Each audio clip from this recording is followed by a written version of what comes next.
संतरे बेचने वाली बूढ़ी अम्मा की कहानी, जिसके पास एक नौजवान लड़का हमेशा आता, हमेशा संतरे खरीदता और खरीदे हुए संतरों में से किसी एक को, उसकी एक फाक को चखते हुए कहता, अम्मा देखो ना, ये तो कम मीठा है। और अम्मा हमेशा दूसरी फाक को चखते हुए कहती, नहीं बेटा, ये तो बराबर मीठा है। फिर भी यह लड़का बड़ी बेरुखी के साथ उसे खुले हुए संतरे को वहीं ठेले पर छोड़कर चलता बनता।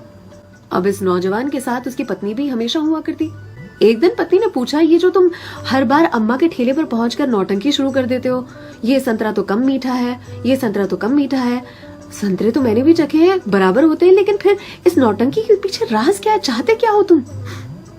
इस पर लड़के ने अपनी पत्नी को एक मीठी सी मुस्कान दी और कहा, मुझे भी पता है कि सारे के सारे संतरे बहुत ही मीठे होते हैं, लेकिन तुमने कभी अम्मा को देखा है? अम्मा इतनी गरीब है कि जो बेचती हैं उन्होंने कभी चखा भी नहीं होगा, इसीलिए तो एक खुला हुआ संतरा उनके ठेले पर छोड़कर आ जाता हूँ, मेरी ओर से उनके लिए।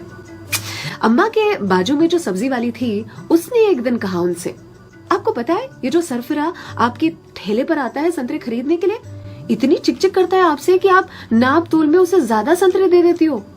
इस पर अम्मा ने कहा कि वो कभी मुझसे संतरे की मिठास पर चिकचिक करता ही नहीं है, वो ये चिकचिक करता है मुझे संतरा खिलाने के लिए, एक छोड़कर जाता है।